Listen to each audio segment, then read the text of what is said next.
Hi, I'm Carole Robinson. Welcome to this edition of County Happenings, where we find out what's happening in the county by talking to the man in the know, the It is county always mayor, a Roger challenge Sanderson. when you come up here in TV land to watch them use their three fingers to go 3, 2, 1. Poor Newt is having trouble getting his hands to work this morning. I think he's overworked, Mr. Mayor. I think you're right. He's good job. Well, lots of things. You know, here we are at the beginning of 2014. We survived another holiday season. It looks like it's going to be a good old cold winter period of time for all of us to have to navigate. And of course, we're going to navigate between a lot of orange barrels, both state and cities. As Mayor Kenmore says, the official flower of Franklin.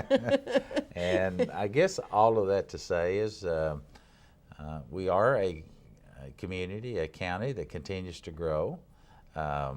We have seen significant growth through the first 6 months. We run a fiscal year, which is July to July, Right. but our numbers are indicating in the unincorporated area for building permits, certainly we're back into 2006, and depending on how the year finally washes out for the end of 13, we may be back to 2005, which were, as you know, they were record building years. Yeah, so we're back to building records again. And lots of activity in the community.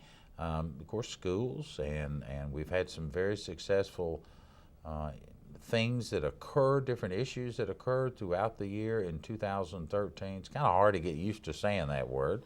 I know. Where did the year go? Well, where did the years go? And of course, I think most of us are looking forward to 2014 to see how I've got to get used to that. We're here. We continue to see rumblings or hear rumblings. We read about it in the papers, such as the Review Appeal, In the Williamson Herald. and the Williamson Herald, and the papers that are out there that other parts of the state aren't hitting on all 6 or 8 cylinders like this county. Yeah, this county is adding cylinders, I think. It's just it's just going crazy. But with growth comes some issues. Mm-hmm. And we ended the year on a big issue that Del Webb community and the city of Franklin voted it down, although it's basically in the county, but it's within the urban growth. I mean, there's so many issues involved in this. Well, let me try to explain that in a nutshell, in a real quick fashion. The late 90s, lots of things were happening and occurring in cities and counties, and the straw that broke the camel's back, so to speak, was there was a little town called Tiny Town, and Tiny Town was at the end of a long, long road outside the city, and the city wanted to annex that little town for its tax revenues. And so they ran parallel to a county country road, and it's not this county, but they ran parallel to the road. They did not annex the road. They did not annex the land on each side of where they ran the strip to get this little tiny town and bring it back in to the tax revenues of the cities. Well, anytime annexation occurs, anytime annexation occurs, the county has to give up that road, has to give up the tax revenue for it, and there was no easing into it if the city, it did. So a law came out, and it's Public Chapter 1101, and it drew up a lot of rules and regulations for cities and counties to sit down at the table and talk and plan. Plan as a county, plan as a region, as a community, rather than one attacking the other. Yeah, because it seems unfair that a city can just go and gobble up a portion of the county, and the county can't go gobble up a portion of a city. Can't do that. So that law was enacted, and so in the late 90s, 1998, 1999, many leaders got together here in Williamson County. In fact, I was going back reading some minutes, kind of brushing up on some of that history, because we'll probably have to do it again the next year or two. of the original committee that was there, there's only 2 or 3 that are still around, active. So that, that's 14, 15 years ago. And so in those days, they ran on natural boundaries. They said, okay, cities, the county set up those guidelines, said, where do you want to grow in the next 15 years? Because the law also said, don't touch it for 15 years. Let's let this thing have a maturity about it. Let's let it develop in such a way so that we'd have a track record. Now, many times the legislators from different points of the state would try to amend, change, but it never really had any substance at all to change any of that for those 15 years until this past year. So in this past year, they froze, and well, before we go there, the way annex occurs is really in 2 folds. When that urban growth boundary was determined that cities wanted to grow to. And that is exactly what it is. It's like a wish list. That's it, of land. And those lands were determined back in those early days by natural boundaries, mountains and streams, rivers, maybe roads. But it was more natural. But politics entered into it just like it does everything. And they would come over to this person's land right there on the line, and they'd contact him and say, well, do we want to go all the way into the creek, or do we want to stay on this side? Do you want? And so there was giving and taking at all points, and bridges where they had to build. It was voted on.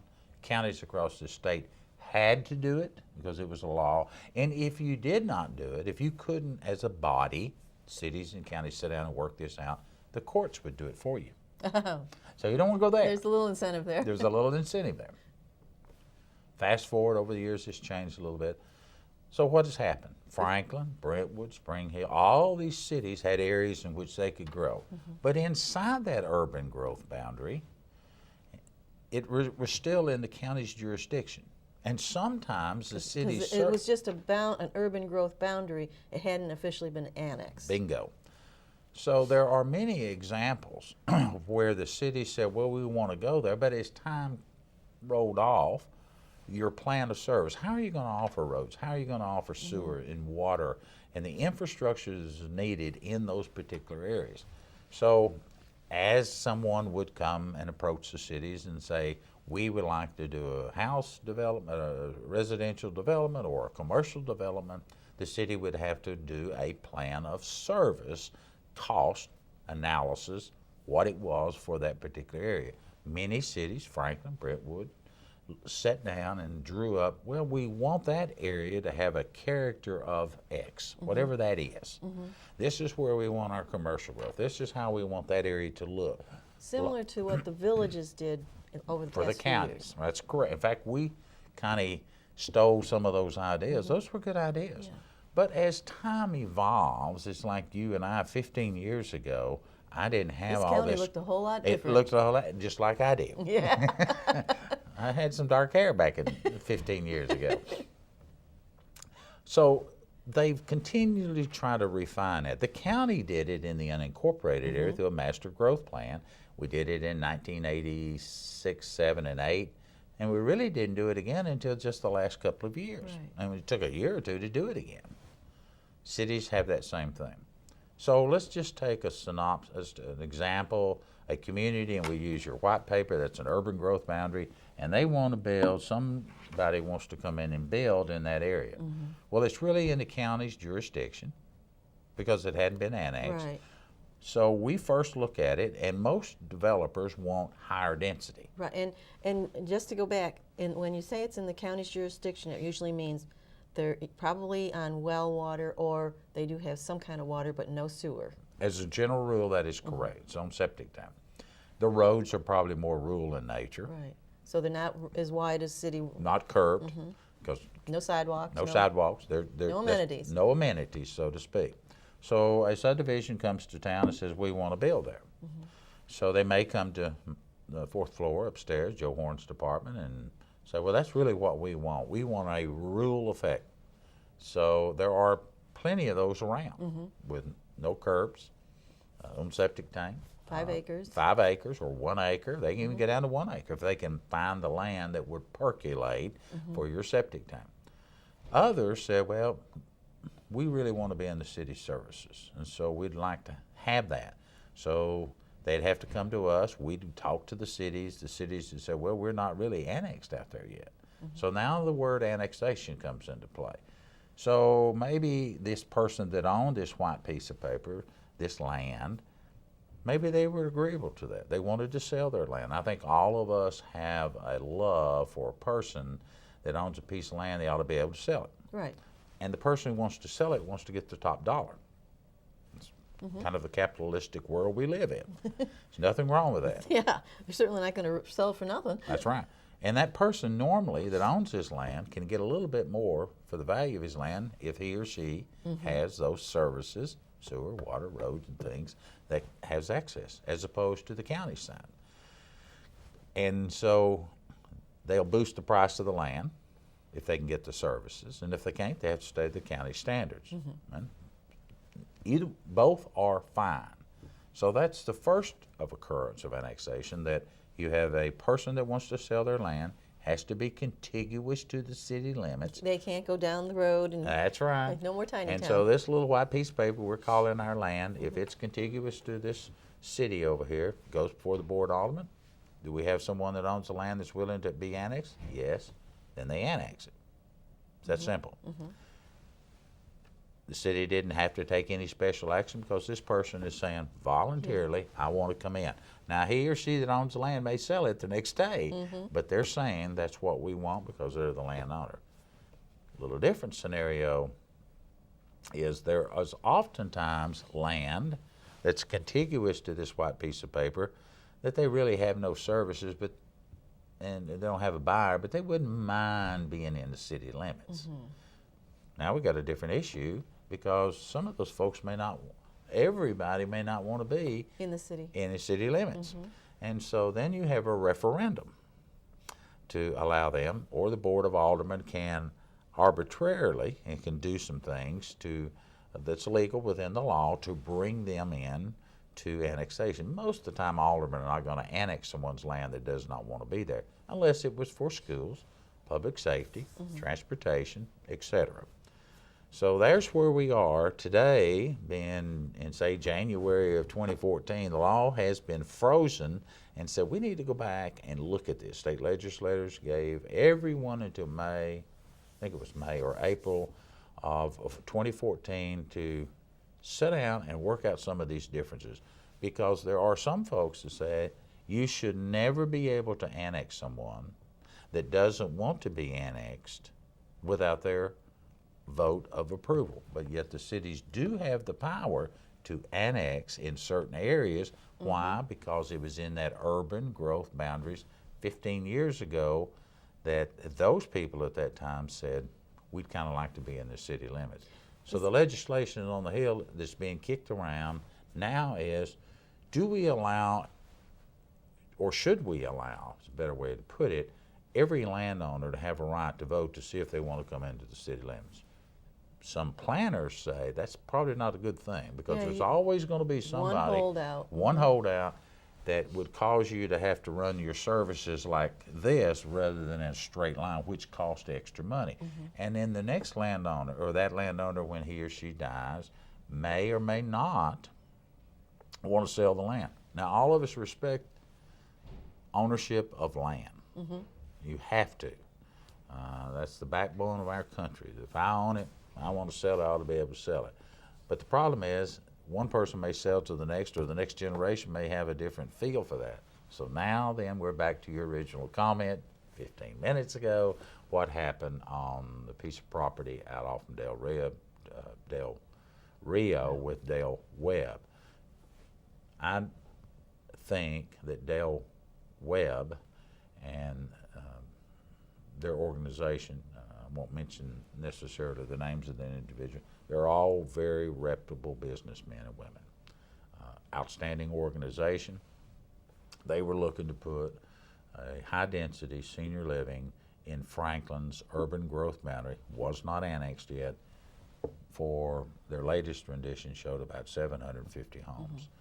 which for the county or even the city, that's the ideal type of residential home area, because as you said many times, you don't have to build schools for senior citizens, and they contribute to the community. The problem is, when this was set up, the alderman back then said, well, we kind of think we want this, but they were doing that for all over.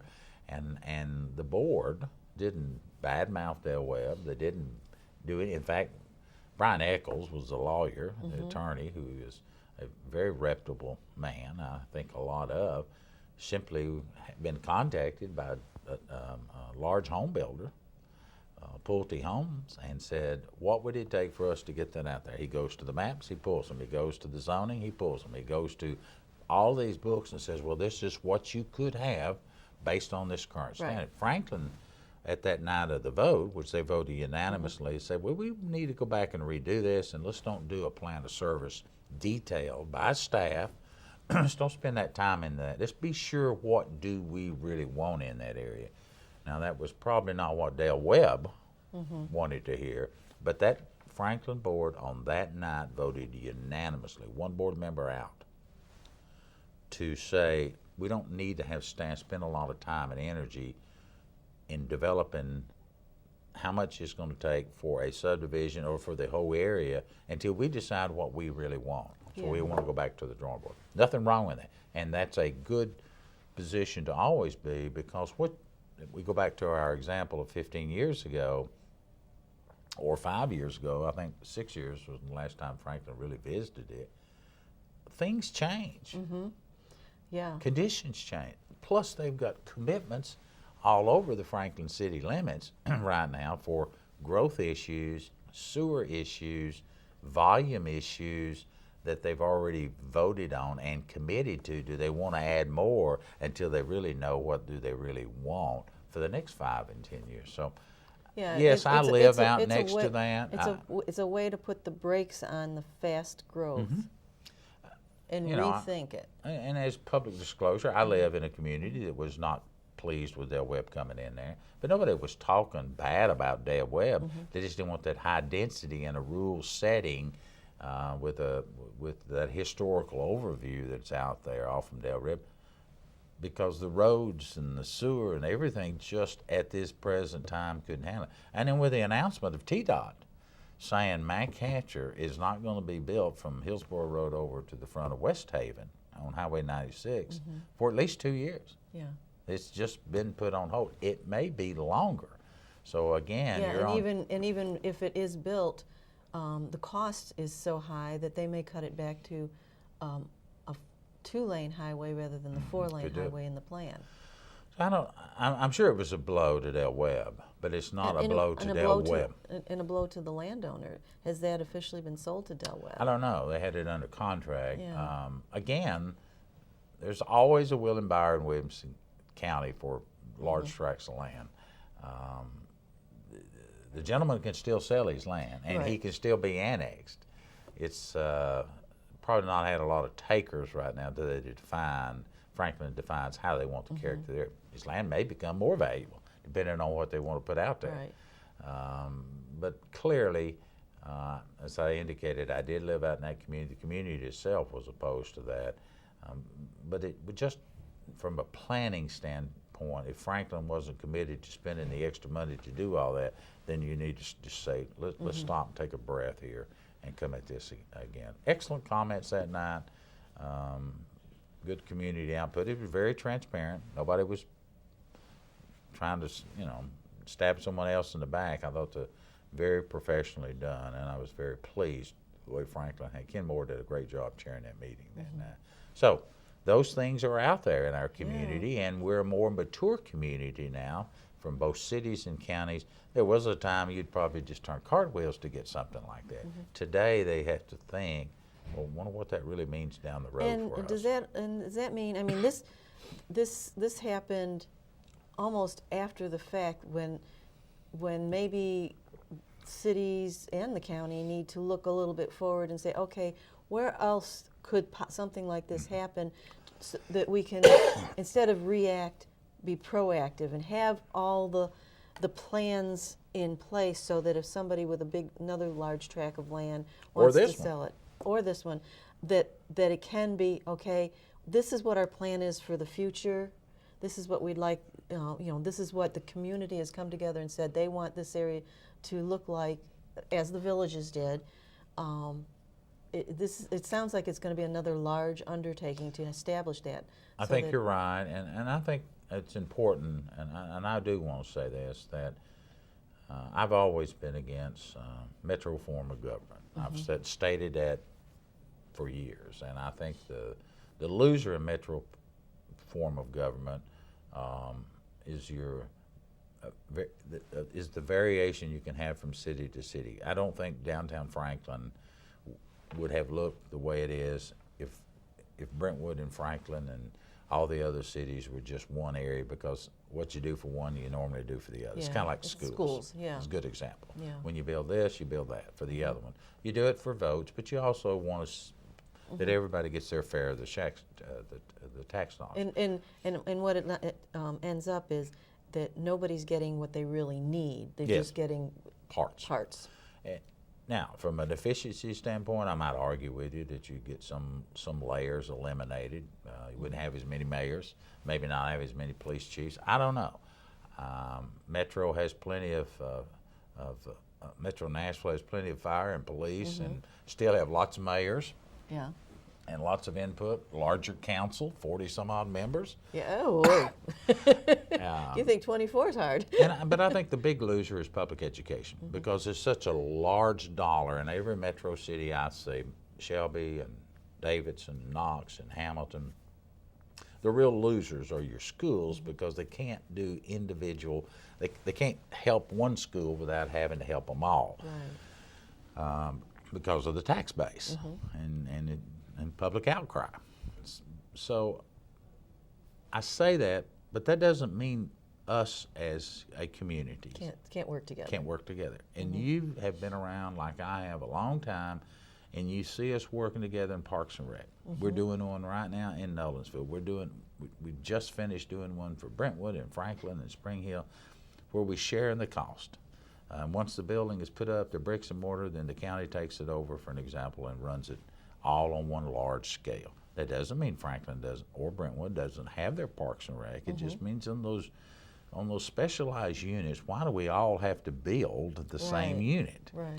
We see that in our memorandum of understanding and our emergency plan. Bill George and Mac Purdy are working very hard to get one communication system and have that memorandum that if there's a fire over here and there's a fire over there, that we each can go back and forth and share and work with unity. We see that in our law enforcement community.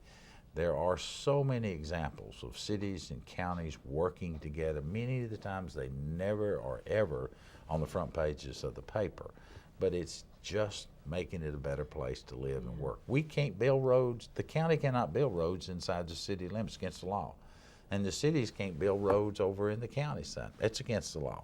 So I have to know as a county, or Eddie Hood does, who's our superintendent, if we're running a county road, I kind of like to know it, when it gets to the city limits, it goes somewhere and to just stop. Then we just have this field in between, but I want to get over there. But that's Yeah, you have to have some kind of coordination. and plan, and you have to be able to communicate, Yeah, Main because Street ends at Carter's Creek Pike, and that's it. that's it. Now you throw over the top of that all this zoning and annexation.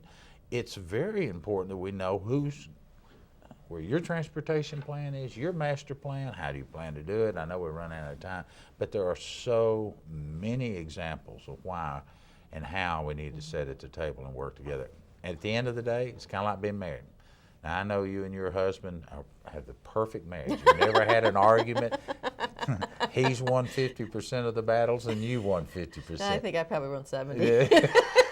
That's my point. And if you can't have that mindset, that sometimes you have to acknowledge, as cities and counties, we've got to learn to disagree Right. and go on. But you still have to work together. And you still have to work together. Right. And those married couples that survive the test of time have found that secret. I'm sure Bill's just learned to say, yes, ma'am. Cities and counties are not going to go there. Well, why not? I understand. But we have to work together. Yeah, and we're almost out of time, but just to kind of wind up, big year coming up in this year with new schools coming on. New high school, Nolensville. Your new emergency management building is starting, be another year and a half. Nolensville Rec Center, doing the marriage like we said. Even the emergency management said we're working with other cities. Right, because they have to be in communication. Yes, they do. Understand, they after the flood and the recent tornadoes and stuff, they've all learned to be at least on the same radio frequency. So and that's very contact. hard because you've got all your systems, you've got money invested into it, and to find one centralized system that covers the whole county is a reinvestment. It really is. Over the years, we've tried to piece it into. Has that kind of, and we may be going off into another tangent, which we can't do, but does that kind of open your eyes to the fact that we need to, in a lot of areas, look before we leap, look before we make the investment, and kind of talk with each other, okay, we're planning on doing this, what are your plans? Yeah, and they're doing that. Bill and Mac are working very hard throughout our county. Several years ago, I know you remember, we did a task force on public safety. Public safety in Williamson County. We had state, feds, had all the stakeholders there, cities, law enforcement. Jeff,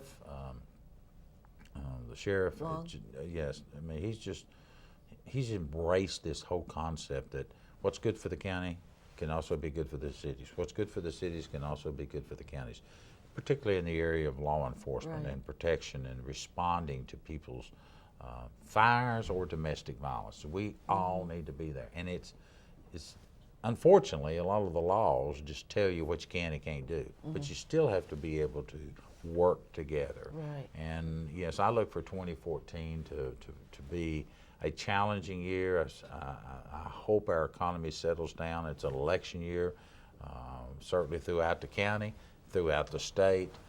There'll be new leaders, some leave, some come back, some won't come back, some new learning curves. New learning curves. But that's, change is inevitable. Yeah, and if you're not changing, you're changing. Going the wrong way. Exactly. Well, we hope that your new year is going to be great and prosperous, and see you next time. Thank you.